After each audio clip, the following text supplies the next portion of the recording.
My old house breathed, not with the rattling sighs of settling foundations, but with the soft, steady rhythm of memory. The hexagonal tiles in the bathroom, worn smooth by 60 years of footsteps, held the ghost of my husband's laugh and the phantom splashes from my son Leo's childhood baths. But lately, another breath had joined the familiar ones. A cold, damp whisper that smelled of wet earth and something else, something metallic and wrong. Had I grown so old that my own home was starting to feel like a stranger? Before I dive in, let me know in the comments where you're watching from. And if you enjoy stories like this, please like and subscribe. It helps me keep sharing more. It started with the faucet in the tub, a stubborn drip, drip, drip that no amount of twisting could silence. Leo insisted on calling a plumber. "Mom, it's not safe," he'd said over the phone, his voice tight with a concern that felt a little too sharp, a little too brittle. "You can't have leaks. Think of the mold. Think of the foundation." I'd agreed. Of course. Leo was a good son, always practical, always looking out for me since his father passed. But when he came over to inspect it himself, he didn't look at the faucet. His eyes kept drifting to the floor, to the grout between those old tiles, as if he could see the rot spreading beneath the surface. There was a coldness in his gaze that day, a flicker of something that wasn't concern. It felt more like calculation.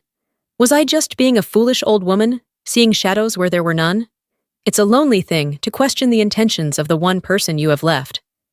The plumber's name was Alistair, a young man with kind eyes and hands calloused from years of wrestling with old pipes. He had a quiet confidence that reminded me of my late husband, George. He tapped the pipes under the sink, listened to the walls with a practiced ear, and assured me it was a simple fix. "Just an old lead joint giving up the ghost, Mrs. Gable," he said with a reassuring smile. "Should have it sorted in an hour or two." I left him to his work, the familiar sounds of clanking metal and his soft humming filling the quiet house. I went to the kitchen to make tea, my hands tracing the familiar outlines of the floral wallpaper. George and I had put it up the year Leo was born. Every corner of this house was a chapter of my life. But Leo wanted me to sell. "It's too much for you, Mom," he'd say, his voice gentle, but his words felt like stones. A nice condo would be easier. No stairs, no yard, no worries. Every time he said it, it felt like he was trying to erase the chapters George and I had written. I was stirring sugar into my tea when the humming from the bathroom stopped. The silence that followed was heavy, absolute. It wasn't the silence of a job completed. It was the silence of a held breath. A minute passed, then another. The tea cooled in my hands. A prickle of unease ran up my spine. Had he hurt himself? I walked down the hall, my slippers whispering against the wooden floorboards. The air grew colder as I approached the bathroom, and that damp metallic smell was stronger now, thick in the air. "Alistair?" I called softly. "Is everything all right?" No answer. I pushed the door open. He was standing in the middle of the small room, his back to me. His tools were scattered on the floor around a hole he'd cut in the wall behind the tub, exposing the dark, cobwebbed space between the studs. He wasn't moving. Not a twitch. He was perfectly, unnervingly still. "Alistair?" I repeated, a tremor in my voice. He turned slowly. The friendly warmth was gone from his eyes. His face was the color of chalk, slick with a thin sheen of sweat. His gaze was wide with a terror so profound it seemed to steal the air from the room. He looked like a man who had just seen a ghost. His eyes darted from me to the hallway, then back again, a frantic, silent warning. His lips moved, but no sound came out at first. He swallowed hard, his Adam's apple bobbing. Then he spoke, his voice a raw, urgent whisper that sliced through the silence. "Pack your things," he breathed, the words barely audible. "Pack your things and leave. Immediately." I stared at him, confused. "What? What are you talking about? Did you find a gas leak?" He shook his head violently, a single sharp gesture. He took a half step toward me, his eyes pleading. "No, not gas. It's... Just go. Now. Don't call anyone. Don't tell your son." My blood went cold. "Don't tell Leo? Why? He's the one who hired you." A flicker of something, pity, maybe even fear, for me, crossed his face. It was the look you give someone who doesn't know they're standing on a cliff edge. Especially not him, he whispered. Do you understand me, Mrs. Gable? Get in your car and drive. Don't stop. My mind reeled. It made no sense. This was my home, my son. Why would I hide this from Leo? My gaze drifted past Alistair, past the clawfoot tub, and settled on the floor. And then I saw it. Just beyond the bathroom doorway, near the entrance to the narrow, steep stairs leading down to the basement, the old oak floorboards were dark. A deep, ugly stain, almost black, had seeped up from between the planks, glistening faintly in the dim light of the hallway. It hadn't been there this morning. As I stared, my stomach dropped into a cold, hard knot. My eyes lifted from the stain to the basement door. It was an old, heavy wooden door that always stuck in its frame. But now I saw something new. A deadbolt. A large, shiny, brass deadbolt that I had never seen before. Leo must have installed it. But he never told me. Alistair saw where I was looking. His face went even more rigid. He didn't need to say another word. The silent house, the strange smell, Leo's brittle concern, the new lock on the basement door. It all slammed into me at once. The quiet dread that had been a whisper was now a scream in my soul. I didn't know what was in my basement, but I knew, with a certainty that defied all logic, that the man who put that lock on the door was not the son I thought I knew. I turned and fled. I didn't scream. The sound was trapped in my throat, a solid ball of ice. I didn't grab a coat. I didn't even grab the framed photo of George from the mantelpiece. I snatched my purse from the hook by the front door, my car keys jingling with a sound that seemed obscenely loud in the suffocating silence. As my hand closed around the doorknob, I risked one last glance back down the hall. Alistair was gone. The bathroom was empty, but the dark, wet stain on the floor seemed to be spreading. I've never understood how people in movies can drive during a crisis. My hands were shaking so violently, the steering wheel vibrated, blurring the road ahead into a watercolor smear of green trees and gray asphalt. A memory, sharp and unwelcome, sliced through my panic. Leo, a month ago, standing at the top of the basement stairs, telling me he'd lost the key to the old lock. "Don't worry, Mom," he'd said with that easy smile of his. "I'll have a new one put on, a better one, for your safety." I had thanked him then, but looking back now, I remembered the sound of his voice. It wasn't caring. It was the flat, toneless sound of a lie. How many other lies had I mistaken for love? The roar of the engine was the only thing keeping the silence at bay, a terrible, gaping silence that threatened to swallow me whole. I drove for what felt like hours, with no destination in mind, just a frantic need to put distance between myself and the house that was no longer a home. My entire life, my 60 years of memories, had been poisoned in an instant. The car eventually sputtered to a stop on a quiet, tree-lined street I didn't recognize. I was out of gas. The sudden quiet was deafening. All I could hear was the frantic drumming of my own heart against my ribs and the thin, ragged sound of my own breath. I rested my forehead against the cold glass of the driver's side window, the world outside a picture of serene normalcy. A woman pushed a stroller.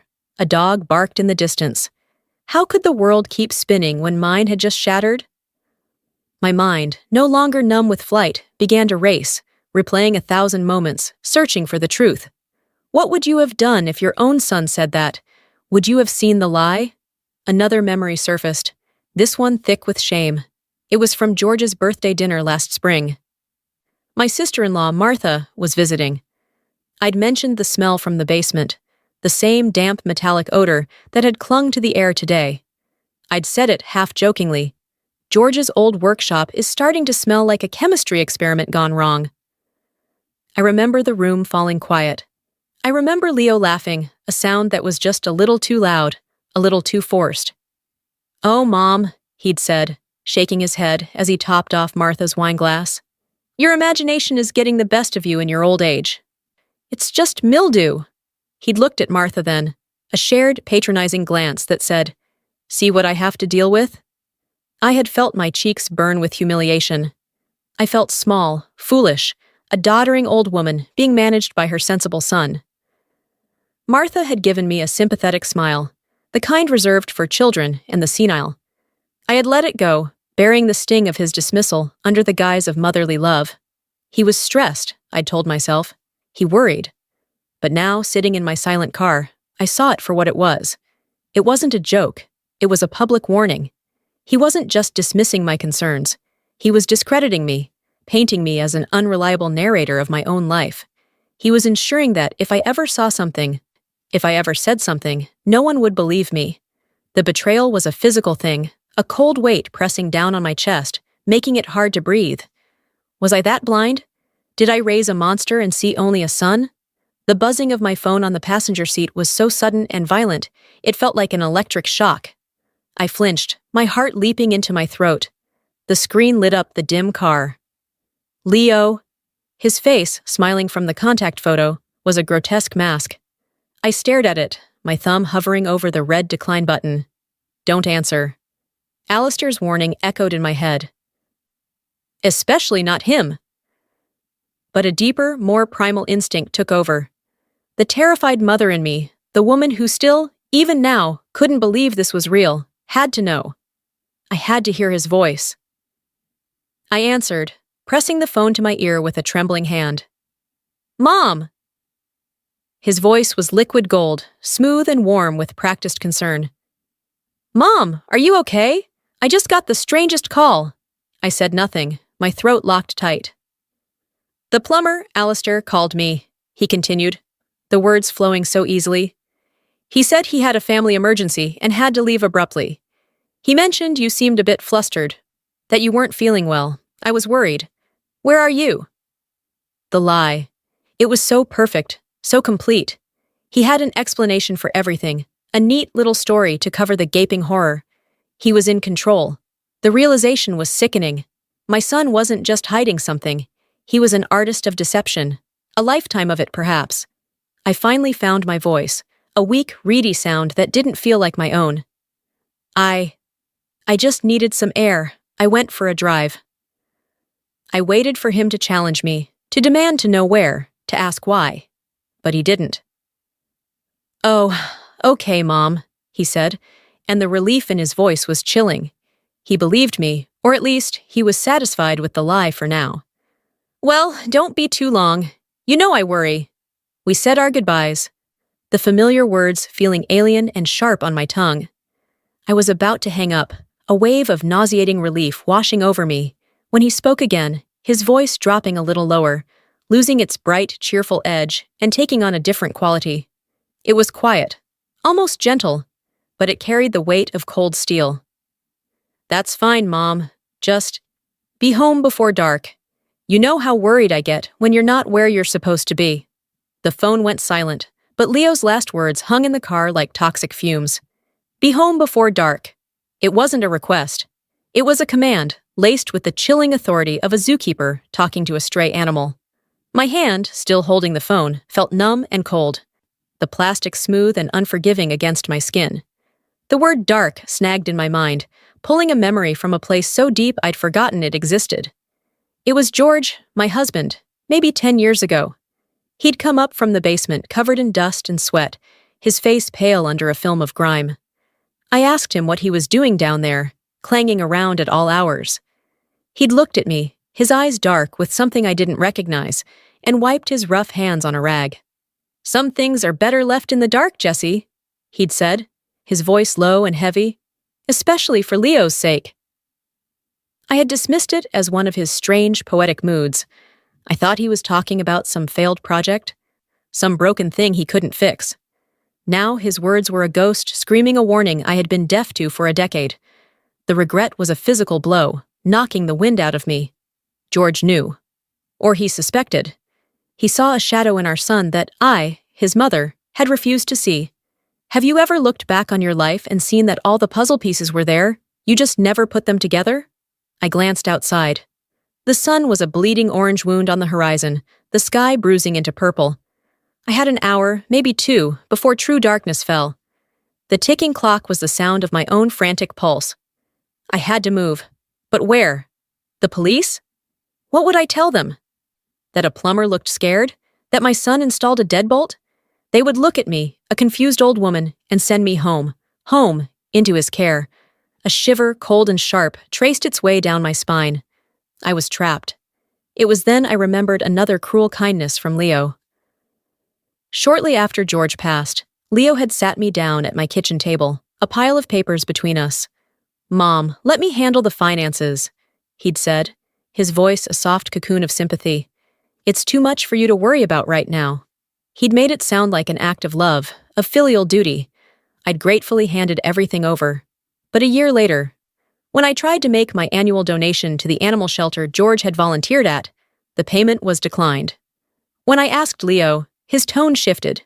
"We can't afford that kind of sentimentality right now, Mom," he'd said coolly, as if speaking to a child. "We need to be practical." He didn't just take my autonomy, he wielded it against me, using my own money to cut me off from the things that brought me comfort, the things that connected me to his father. He was isolating me, piece by piece, and I had thanked him for it. A flicker of defiance sparked in the cold terror. I would not let him win. I wouldn't go home, but I couldn't just drive forever. I needed a plan. I needed leverage. And then, another memory of George. This one, a gift. We were sitting on the porch one evening, and he'd taken my hand. "Jessie," he'd said, "if anything ever happens to me, there's a safe deposit box at the downtown bank. The key is on your old garden club keychain. Your name is on the account. It's for a real emergency." Hope, sharp and desperate, pierced through my fear. The keychain was in my purse, a clunky, forgotten thing. I fumbled for it, my fingers closing around the small, cold brass key. It was real. I had it. This was my lifeline. But the hope soured as quickly as it came. The downtown bank was closed. It wouldn't open until 9 in the morning. And Leo had helped me organize my junk drawer last Christmas. Had he seen the bank papers? Did he know about the box? The thought that he might have already emptied it, leaving me with nothing, was almost too much to bear. I needed help. I couldn't go to the bank alone. My only living relative besides Leo was Martha, George's sister. But the memory of her pitying smile at the dinner table made my stomach clench. Would she believe me, or would she call Leo, telling him his poor mother was having an episode? The risk was immense. The light was fading fast. Driving back into the city felt like walking into the lion's den, but staying out here, exposed and out of gas, was worse. I used the last of my cash to put 5 gallons of gas in the car at a sleepy station and drove toward the city lights, my mind a storm of fear and indecision. I found a 24-hour diner tucked away on a side street, its neon sign buzzing like a trapped insect. It felt anonymous, a place where no one would look for me. I slid into a cracked vinyl booth in the back corner, ordering a coffee I couldn't drink. The thick ceramic mug was warm in my hands, a small, solid comfort in a world that had turned to liquid. I sat there for what felt like an eternity, watching the steam rise from the black coffee, trying to build up the courage to call Martha. I had to try. It was the only move I had left. The bell on the diner door jingled, announcing a new customer. I didn't look up, too lost in my own terror. But then a shadow fell across my table. I slowly raised my head, my heart seizing in my chest. It wasn't the waitress. It was a man I'd never seen before, tall and broad-shouldered, wearing a plain dark coat that did nothing to hide his imposing frame. His face was impassive, his eyes cold and flat. He looked directly at me, a flicker of recognition in his gaze. "Leo's been looking for you, Mrs. Gable," he said, his voice calm and devoid of emotion. The man's words hung in the air, cold and heavy as a tombstone. For a moment, my mind went completely blank, a pure white screen of terror. He slid into the booth opposite me without asking, his large frame seeming to shrink the already small space. He didn't look like a thug, not exactly. His face was weathered, etched with lines of weariness. And his eyes, a pale, washed-out blue, held a startling intelligence. They were the eyes of a man who waits and watches. "Who are you?" I whispered, my voice a dry rasp. He ignored the question, his gaze sweeping over the diner before settling back on me. The family betrayal I thought I was running from was nothing compared to the one that was about to be revealed. "Your husband, George," he began, his voice a low, even rumble that cut through the diner's clatter. "He hired me about 15 years ago. My name is Arthur. I was supposed to keep an eye on Leo. The world tilted on its axis. The coffee mug slipped from my numb fingers, clattering against the saucer. George?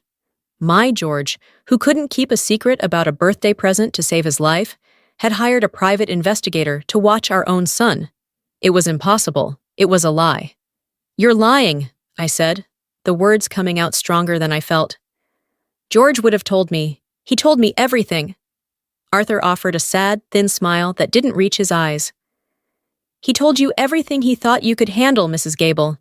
He did it to protect you. He saw the rot in the foundation long before anyone else did. Have you ever met someone who knew more about your own family than you did?" That's what it felt like, sitting across from this grim-faced stranger who held the keys to my past. He leaned forward slightly, his presence commanding, forcing me to listen. George saw it when Leo was a teenager, the casual cruelty, the lack of empathy, the way he could lie with a perfectly straight face. He hoped it was a phase, but he wasn't a man who relied on hope alone, so he hired me, just to watch, to keep a record. The shock was a physical wave, leaving me breathless. All those years, I had seen a sensitive, sometimes difficult boy. George had seen a threat. The final betrayal wasn't just Leo's, it was George's silence. He had left me alone in a house with a person he didn't trust, a person he was secretly investigating. "The plumber? Alistair?" I asked, the pieces clicking into place with sickening precision. "Was he—" "He works for me," Arthur confirmed with a nod. "I got a flag 2 weeks ago. Leo purchased a high-grade security system and soundproofing materials, all delivered to a P.O. box, paid for in cash. Then he bought a new deadbolt. His activity around your house escalated. It was a pattern I'd been taught to look for. Sending in Alistair was a way to get eyes inside the house, to see what had changed." My stomach churned. "The soundproofing, the deadbolt." "What's in the basement, Arthur?" I demanded, my voice trembling. He held my gaze, his own unwavering.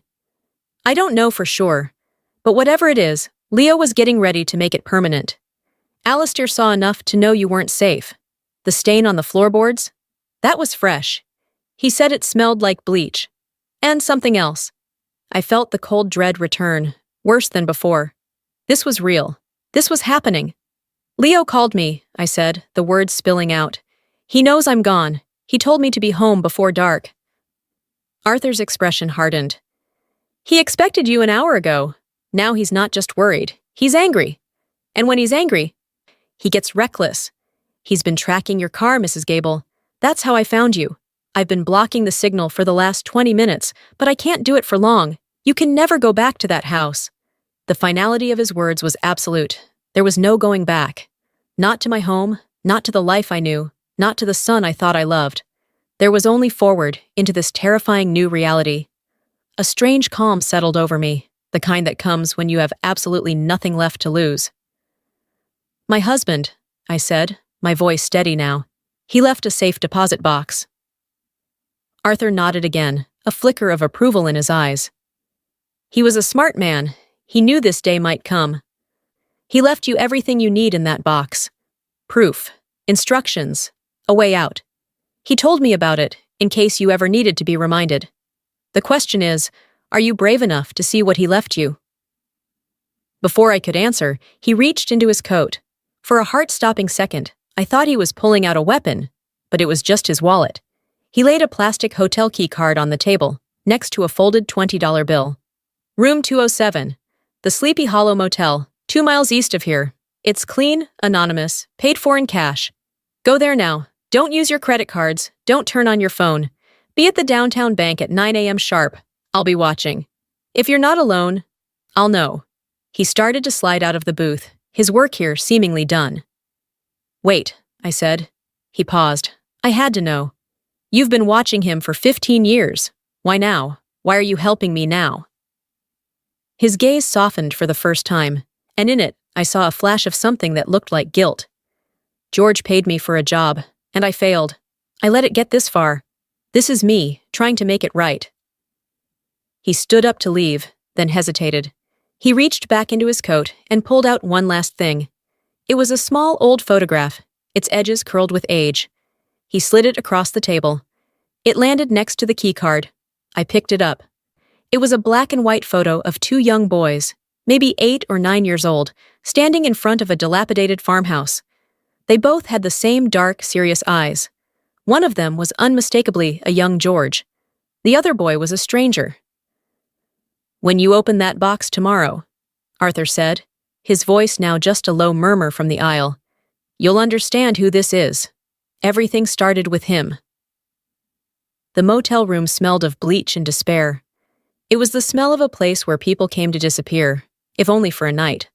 I stood in the center of the room, the thin, scratchy carpet rough beneath my slippers, and I was struck by a memory so vivid it felt like a haunting. It was of my own bedroom, years ago, with the windows open to the summer night. I remembered the scent of lavender from the garden, and the dusty, sweet smell of the old books George kept stacked on his nightstand. He was reading, the light from his lamp casting a warm, golden glow across his face, and I had felt, in that moment, a sense of peace so profound I thought it would last forever. How could I have known that even then, in the safety of our bed, he was harboring a secret so vast it would one day swallow my entire world? Do you ever really know the person you sleep next to every night? The real person behind the face they show the world? The quiet of the memory was shattered by the groan and clank of the motel's ice machine down the hall. Every sound was alien and amplified. The low hum of the mini fridge, the drone of traffic on the nearby highway, the creak of floorboards from the room above me. I turned on the television, but kept the volume off, needing the frantic, silent flicker of the screen to ward off the oppressive darkness. I was a ghost in a strange room, listening. Every car that slowed down outside was him. Every shadow that moved past the thin curtains was Arthur, or worse, someone sent by Leo. The quiet dread was a living thing, breathing in the corner of the room, waiting. I sat on the edge of the stiff polyester bedspread and took out the photograph Arthur had given me. My fingers, wrinkled with age, trembled as I held the curled black and white image. I stared at the boy who was my husband. George's face was so serious, his small mouth set in a firm line. There was no childish joy in his eyes, only a watchful gravity that didn't belong on a 9-year-old. Then my gaze shifted to the other boy, the stranger. He stood a little closer to the camera, his expression a mirror of George's, but with an added shadow of something I could only describe as anger. They had the same dark, intense eyes. They had to be brothers. But George had always told me he was an only child. His parents, he'd said, had died in a car crash when he was young, and he'd been raised by a distant aunt he never spoke of. Another story, another lie. My life with him, 60 years of shared meals and quiet moments, felt like a beautifully crafted novel I had woken up to discover was entirely fiction. The grief was sharp and suffocating, not just for the husband I had lost, but for the man I had never truly known. With a shaky breath, I turned the photograph over. The back was a faded, yellowed white. Written in a spidery cursive that was likely my mother-in-law's hand were 2 names and a date. George and Thomas, summer 1958. And beneath it, 1 word, almost illegible in the faded ink. Blackwood. It wasn't a surname. The way it was written felt like a place. A farm? An orphanage? It was another locked door in a house full of them. I placed the photo on the nightstand, next to the motel key card. The 2 objects, one from a hidden past and one for a terrifying present, seemed to define the new, narrow confines of my life. I looked at the clock on the bedside table. 3:42 a.m. The numbers glowed a hellish red. The hours until 9 o'clock stretched before me, an eternity of waiting. Sleep was impossible. I lay down, fully clothed, on top of the covers, my body rigid. My mind kept drifting back to Leo. I tried to remember him as a child, to find the boy I loved within the monster he'd become. I remembered his scraped knees, the sound of his laughter, the way he'd clutch my hand when he was scared.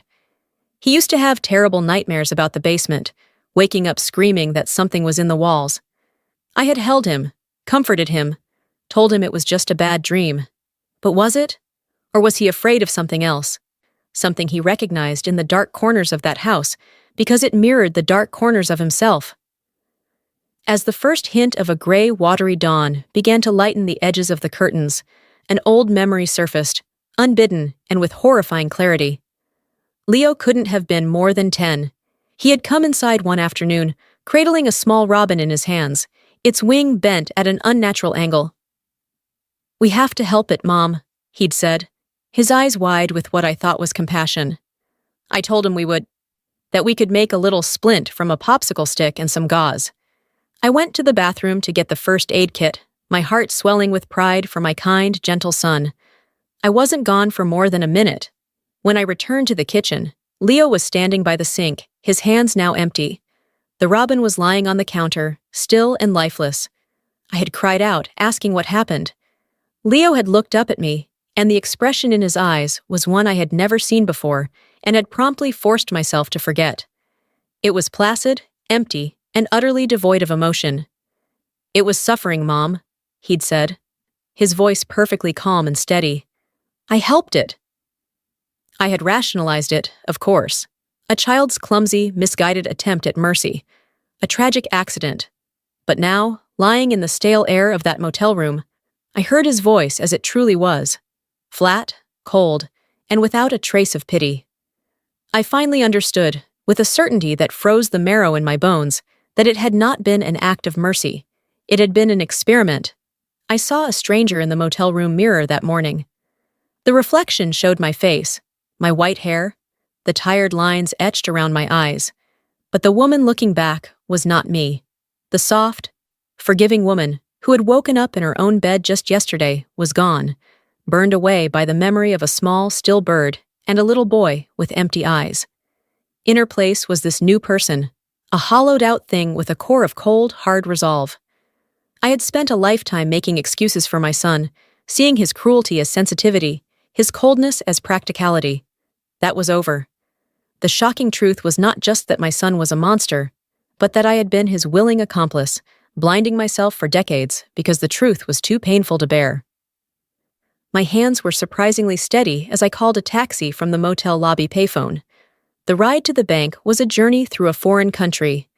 The familiar streets of the city I had lived in my whole life now seemed menacing, every passerby a potential threat, every dark car a tale. I clutched my purse on my lap, my knuckles white. Inside, my fingers were wrapped around the old garden club keychain. The small brass safe deposit key felt impossibly heavy in my palm, its cold metal a conduit to a past I was about to unearth. The bank was an oasis of hushed, sterile calm. The air was cool and smelled of money and floor polish. A young woman with a practiced smile led me through a gate and into the vault. The massive, circular steel door swung open silently, revealing a wall of gleaming metal boxes, a morgue for secrets. She took my key and a master key, slid them into two locks on a small drawer numbered 316, and turned. With a soft click, the box was released. She slid the long metal container out and placed it on a small table. "The viewing room is just to your right, Mrs. Gable," she said, her voice professionally cheerful. "Take all the time you need." The room was small and airless, paneled in dark wood. It felt like a confessional. I placed the box on the table and lifted the lid. The first thing that hit me was the smell, the dry, dusty scent of old paper and time itself.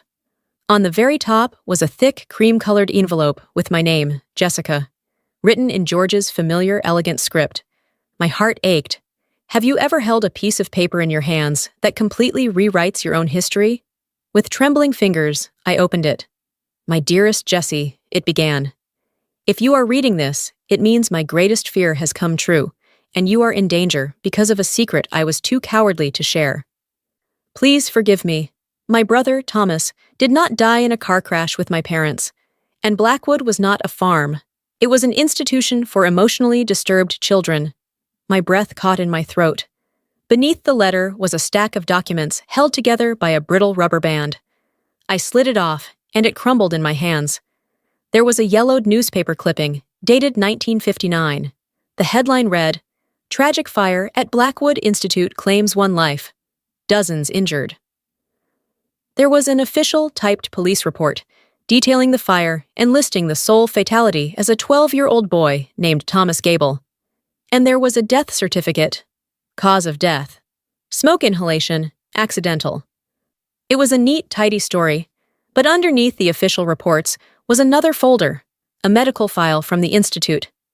I opened it. The pages were filled with a psychiatrist's chilling observations about Thomas.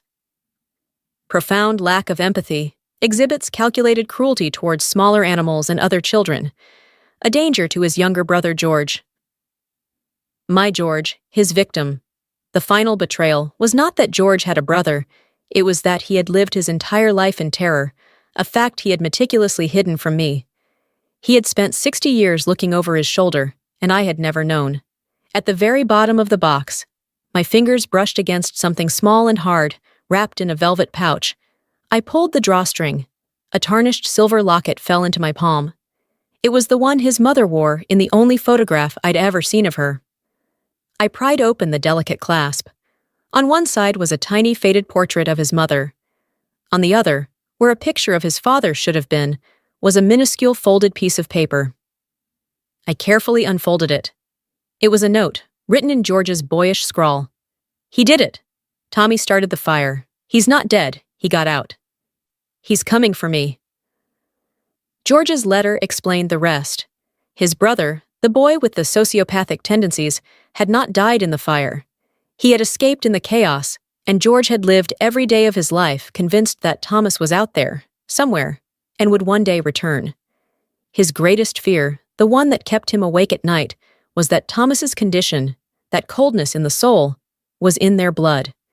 He had watched Leo, our son, his entire life, searching for signs of his uncle's darkness. The cruelty, the lies, the empty eyes. Leo wasn't just a bad seed. He was the chilling echo of a monster George had spent a lifetime trying to escape. I gathered the papers, the story of my husband's secret life, and shoved them deep into my purse. The cold weight of the locket felt like a stone against my palm. I walked out of the bank and into the blinding sunlight, a keeper of a truth so ugly it could burn my whole world to the ground. I hailed the first taxi I saw, my mind racing. I gave the driver the name of a museum across town, a random public place.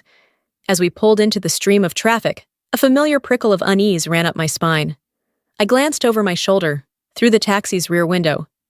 3 cars back, a dark, nondescript sedan pulled out from the curb, its movements sharp and deliberate. It stayed behind us. When my driver changed lanes, the sedan changed lanes. It wasn't Arthur. It was too aggressive, too predatory. I wasn't just a woman who had discovered a secret. I was now a liability. And I was being hunted. The black sedan was a shark in the chaotic Lagos traffic, and I was its prey. As my taxi driver, a young man named Tunda, expertly weaved through a jam of yellow Danfos and screeching Okadas, a memory bloomed in my mind with cruel clarity. It was of Leo, 16 years old, his knuckles white as he gripped the steering wheel of our old Peugeot. I was teaching him to drive on these very streets. I remember the smell of the hot vinyl seats and the surge of maternal pride I felt as he navigated a tricky roundabout for the first time. "You're a natural," I told him, patting his arm. Now that memory was just another poisoned thing. The son whose safety I had worried about was now the architect of my terror. His invisible hand guiding the hunters behind me. "Madame, this car," Tunde said, his eyes meeting mine in the rearview mirror. They were wide with a fear that validated my own. "They are not driving like normal people. Is there a problem?" I looked back. The sedan was closer now, its tinted windows hiding the faces of the men inside. There was no time for lies, no time for gentle explanations. "Yes," I said, my voice low and urgent. "There is a problem. That is my son's car. I am running from him. I need you to lose them." The look in his eyes shifted from fear to a kind of grim understanding. He nodded once, a sharp, decisive movement. "Hold on tight, Mama," he said, and the taxi lurched forward, diving into a narrow side street I'd never seen before. The world outside the window became a blur of vibrant, chaotic life. Market stalls piled high with red peppers and green vegetables, the flash of brightly colored fabrics, the faces of people turning to watch our frantic progress. Every glimpse in the side mirror showed the black grille of the sedan, a persistent metallic snarl. It was like a nightmare from which I couldn't wake. Panic is a luxury, I told myself, a fire that consumes your options.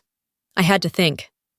"Oshodi," I said, the name of the sprawling, chaotic transport hub coming to me in a flash of inspiration. Take me to the bus terminal, as deep as you can go. Tunde understood immediately. A car cannot follow where a person can melt into a crowd of thousands. He drove with a terrifying skill, making a series of impossible turns that left the sedan struggling to keep up. He finally screeched to a halt at the edge of a churning river of humanity. "This is as far as I go, Mama," he said, his breathing heavy. I pressed a wad of Naira notes into his hand, far more than the fare. "Thank you," I whispered. "Now disappear." He didn't need to be told twice. I opened the door and plunged into the crowd, the noise and the heat and the sheer press of bodies overwhelming me. For the first time since leaving the bank, I felt a flicker of hope. I was a single drop of water in an ocean. I moved with the current of the crowd for what felt like an eternity before finding a moment of relative quiet in a small, dingy canteen. My whole body was trembling, but I was alive. I was, for the moment, free. I sat at a small plastic table, the weight of the documents in my purse a constant, heavy reminder of my purpose. But I couldn't do this alone. I was out of cash, out of options. My world had shrunk to one last, desperate gamble. Martha, George's sister, my sister-in-law. Have you ever had to put your trust in someone, knowing full well it could be the last mistake you ever make? Using a few coins, I went to a public call box, the receiver greasy and warm from the last user. I dialed her number, my heart hammering against my ribs. She answered on the second ring. "Hello?" Her voice was a lifeline. "Martha, it's Jessica," I said, my own voice tight and strained. "Oh, Jessica, thank God! Where are you? Are you all right?" Relief washed over me, so potent it almost brought me to my knees. She sounded genuinely worried, genuinely concerned. The sympathy in her tone was real. I'm okay," I stammered. "But I'm in terrible trouble, Martha. It's Leo. It's not what you think. He's dangerous. I need help. I have no money, nowhere to go." I paused, waiting for her to offer a solution, to tell me to come to her, that I would be safe.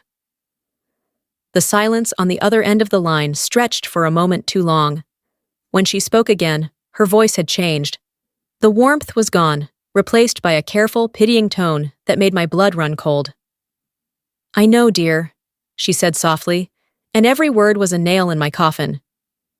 "Leo called me this morning. He is worried sick. He said you're having another one of your episodes, that you've become confused and paranoid again. He's already organizing a search party. He told me that if you called, I should try to keep you on the line and find out your location so he can come and get you the help you need." The dial tone was a flat, dead sound in my ear, the sound of a world that had just slammed its last door in my face. I slowly placed the heavy receiver back onto its cradle. A wave of ice-cold certainty washed over me. Martha believed him. My only hope for an ally was gone. I was utterly, completely alone. I braced myself for the collapse, for the tidal wave of despair that should have brought me to my knees. But it never came. Instead, something else rose up from the depths of my soul, something cold and hard and unfamiliar. It was a long-hidden secret I'd kept even from myself. Beneath the 60 years of being a wife, a mother, a gentle grandmother, there was a core of unyielding granite. It was the part of me that had survived a difficult childhood, the part of me I'd inherited from my mother, a woman who had faced the world with grim determination and no tears. The woman who had been Jessica Gable was a liability. It was time for her to die. I turned away from the call box and melted back into the river of noise that was the Oshodi bus terminal. The sound was a physical thing, a wall of shouting conductors, rumbling engines, and the high-pitched blare of a vendor's tinny radio. Yesterday, this deafening chaos would have sent me into a panic. Today, it was my sanctuary. It was the sound of 1,000 lives, 1,000 stories, all crashing together in a symphony of anonymity that could hide one frightened old woman. I found a small, relatively quiet spot behind a stall where a woman was selling sacks of yams, and I sank down onto an overturned bucket. The adrenaline that had propelled me through the chase and the phone call drained away, leaving a hollow space in its wake. And into that space, the grief finally came. It was a silent, suffocating thing. I mourned my son, the laughing boy I remembered, a phantom who had likely never existed. I mourned my husband, the stranger who had loved me, but had armed me with none of his truths. I mourned Martha, my friend, so easily convinced of my madness. I mourned my home, my garden, my books, the very scent of my life. I let the grief wash over me, not as a flood of self-pity, but as a final, cleansing fire. It burned away the last vestiges of the woman I used to be. When the wave receded, all that was left was the cold, hard resolve. What do you do when every person you thought you could trust has turned against you? Do you surrender, or do you become someone else? Leo was looking for a confused, elderly woman named Jessica Gable. He was looking for someone who used credit cards, who called old friends, who sought comfort. I would be none of those things. I would be a ghost. A ghost needs nothing, but even a ghost needs a start. My wedding ring was on my finger, but the thought of selling it felt like a final, unbearable surrender. Then, a memory, a gift from my own mother. For my 18th birthday, she had given me a pair of simple, 24-karat gold stud earrings. They were heavy, traditional, not my style, but I'd kept them, tucked away in a small, zipped compartment in the lining of my purse for decades. They were a secret, a piece of my history that Leo had never been a part of. I found a public restroom that was little more than a concrete room with a leaking tap. In the cracked, grimy mirror, I saw the woman I needed to become. I took off the earrings. I pulled my hair from its neat bun and tied it back with a piece of string I found on the floor, letting loose strands frame my face. I untucked my blouse and smudged a bit of dirt on my cheek. The transformation was slight, but profound. I was no longer a respectable grandmother. I was a weary traveler, anonymous and invisible. I navigated the labyrinthine market until I found a small, cluttered shop with the words, "We buy gold," painted on a piece of faded wood.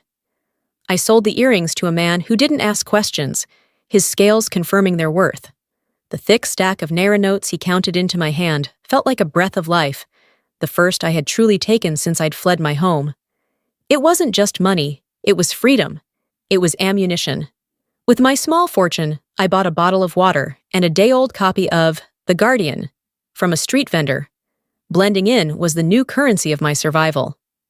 I found a food stall and sat on a wooden bench, sipping my water and pretending to read the paper, my eyes scanning the crowd. I was just another face, another tired woman resting her feet. My eyes drifted over the columns of print, and then they stopped. A small notice in the obituary section, tucked away at the bottom of the page, caught my attention. The name, Adebayo Martins, meant nothing to me, but the description below it made my heart stop. Adebayo Martins, 87, passed away peacefully on September 29th, former chief administrator of the Blackwood Institute for Wayward Youth. He had died 2 days ago, in Lagos. The funeral was scheduled for tomorrow morning at a church not 3 kilometers from where I was sitting. A chill ran through me that had nothing to do with fear.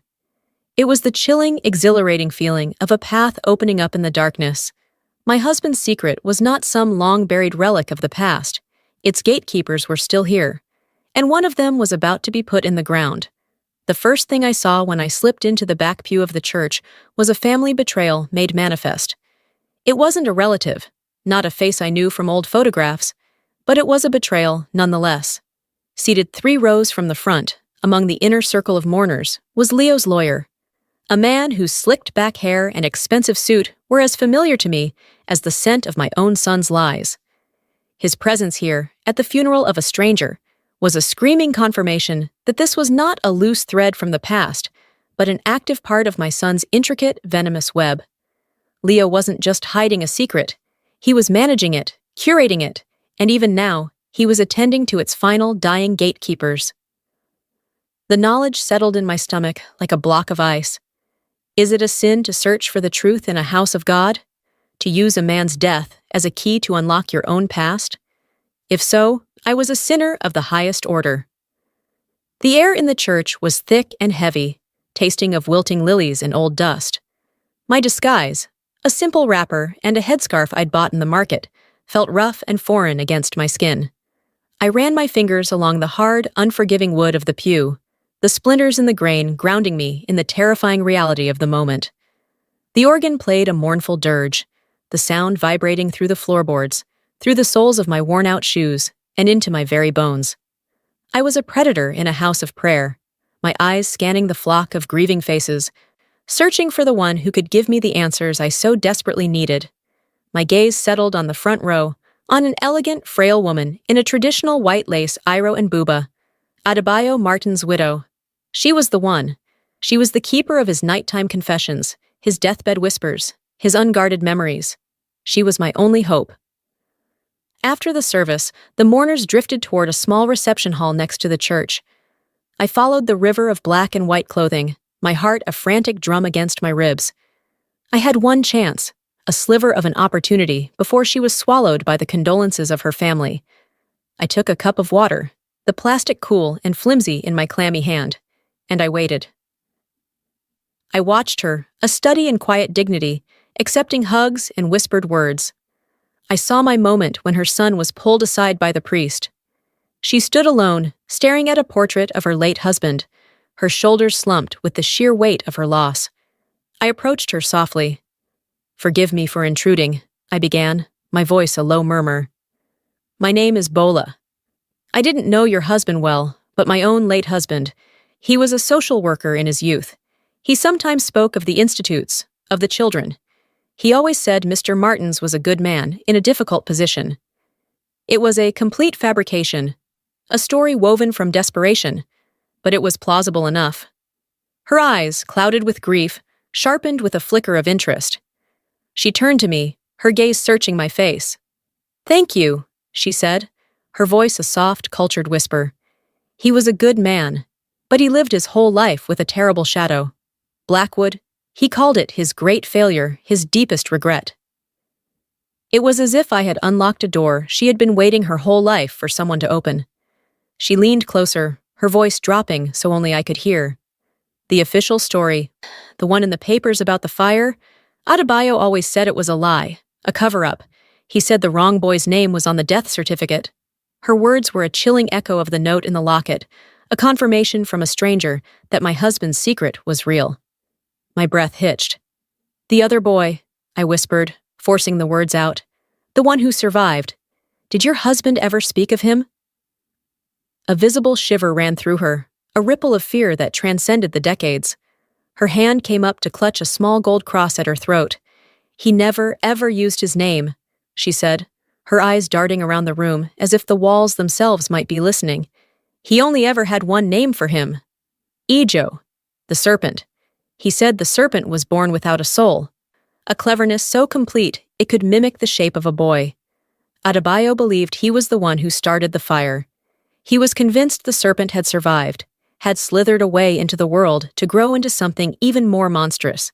My husband feared him until the day he died." The serpent, a name for the faceless evil that had haunted my husband and manifested in my son. I thanked her for her honesty, my mind reeling, and slipped away before Leo's lawyer could glance in our direction. I had it. A name. A direction. I pushed through the doors of the reception hall and out into the fading afternoon light, the noise and the grief of the mourners falling away behind me. I had taken 3 steps toward the street when a firm but gentle hand closed around my arm. I gasped and spun around, my heart seizing in my chest. It was Arthur. His face was a mask of grim urgency. "That was a foolish, reckless risk, Jessica," he said, his voice a low, hard whisper. "Leo's lawyer isn't here to mourn. He's here to ensure the silence of the past remains buried with the dead. They're cleaning up loose ends." He looked past me, his eyes scanning the street with a paranoid intensity that chilled me to the bone. He pulled me further into the shadow of an overgrown hibiscus bush. "You need to understand," he said, his eyes locking onto mine. "Leo is just the puppet. He's a pale imitation of the real monster, the one George was truly afraid of. He's here, in Lagos." My mind struggled to catch up, to comprehend the impossible. "What are you talking about?" "The fire," Arthur said, his voice barely audible. "The one who said it, the one who walked away. The serpent has come home." The family betrayal I thought I understood was just a shallow symptom of a sickness that had run through my husband's bloodline for 70 years. Arthur's words in the fading twilight were not just a warning, they were an epitaph for the life I once knew. "He's not just in Lagos, Jessica," Arthur explained, his voice a low, grim current as he guided me into the anonymity of his parked car. He's been here for years, operating under a new name, building a new empire. Thomas Gable died in that fire. The man who walked out is a ghost. A very rich, very powerful ghost. He found Leo a decade ago. He didn't see a nephew. He saw a vessel, a piece of malleable clay he could mold into his own image. Your son's cruelty wasn't just inherited. It was nurtured, cultivated. This house, the deadbolt, the basement, that wasn't for Leo's secrets. It was a nest. The serpent was coming home. The truth was a physical weight. My son had not just fallen into darkness. He had opened the door and invited it in for dinner. He had chosen the ghost of a monster over his own mother. "We have to go," Arthur said, starting the engine. "We'll get you out of the country, somewhere safe." I looked down at my purse, at the bulge of the papers within, the cold weight of the locket. I felt the brittle edges of the police report, the soft velvet of the pouch. I thought of George, living his entire life looking over his shoulder. I thought of the empty cage my son had prepared for me. A strange, hard calm settled over me. "No," I said, my voice clear and steady. "My husband ran from him his whole life. I will not. We're going back to the house." Arthur stared at me, his expression a mixture of shock and disbelief. "Jessica, that's suicide." "It's the end of the story," I corrected him. "I will be the bait. He thinks I'm a terrified old woman. Leo thinks I'm a confused patient. Let them keep thinking it. But you and I know who I am now. I am the keeper of their secrets, and tonight, I am their judge." The drive back to my street was a journey through a dreamscape. The familiar trees, the quiet houses, all seemed to belong to another woman's life. My home was dark, save for a single lamp casting a soft yellow glow from the living room window. An invitation. Arthur parked 2 streets away, the plan we'd forged in a frantic whisper now set in motion. I walked the final 2 blocks alone. The front door was unlocked. I pushed it open and stepped inside. The air was still and heavy. They were waiting. Leo was standing by the fireplace, his posture rigid, his face pale and slick with sweat. And sitting in George's favorite armchair, a glass of whiskey swirling in his hand, was an older man. He had the same dark, serious eyes from the photograph, the same as George's, but colder, flatter, like chips of obsidian. He was immaculately dressed, his smile a thin, bloodless slash in his handsome, aged face. He was the serpent. "Thomas," I said. The name felt like a curse on my tongue. He inclined his head, the smile widening. "So the little mouse has come back to the trap. Well done, Leo. You see? A little pressure, and they always run home." Leo wouldn't meet my eyes. He was just a boy again, a terrified boy standing next to a far greater predator. "She's been difficult," Leo stammered. "She has served her purpose," Thomas said, his voice a silken, chilling venom. He looked at me, his gaze stripping away everything until all that was left was my fear. "We'll be so sad to lose you, Jessica." A tragic breakdown, wandered off in a state of dementia, so sad for poor, devoted Leo, left all alone to inherit. When you are faced with pure evil, the evil that has stolen your family and your life, what is the price of justice? And are you willing to pay it? I ignored Thomas. I looked only at my son. "I know what you did to the bird, Leo," I said, my voice quiet but carrying across the room. "The robin, I've always known what you are." I saw him flinch, the memory a direct hit. The puppet strings were cut. I then turned my gaze to Thomas. "And I know you started the fire at Blackwood." He laughed, a dry, rattling sound. "Prove it." "I don't have to," I said, my hand resting on my purse. "George did. He kept everything. The police reports, the medical files, his own testimony. But he wasn't my only source. The plumber you scared off, Alistair? He didn't have a family emergency. He went straight to the police. They were very interested in why a respectable man's son was soundproofing a basement. They've been listening to this entire conversation." For the first time, I saw a crack in the serpent's mask. Pure, undiluted panic. He lunged from the chair, his hand reaching for me, but it was too late. The front and back doors of the house burst open simultaneously. It wasn't a SWAT team, just Arthur, and two quiet, professional-looking plainclothes detectives.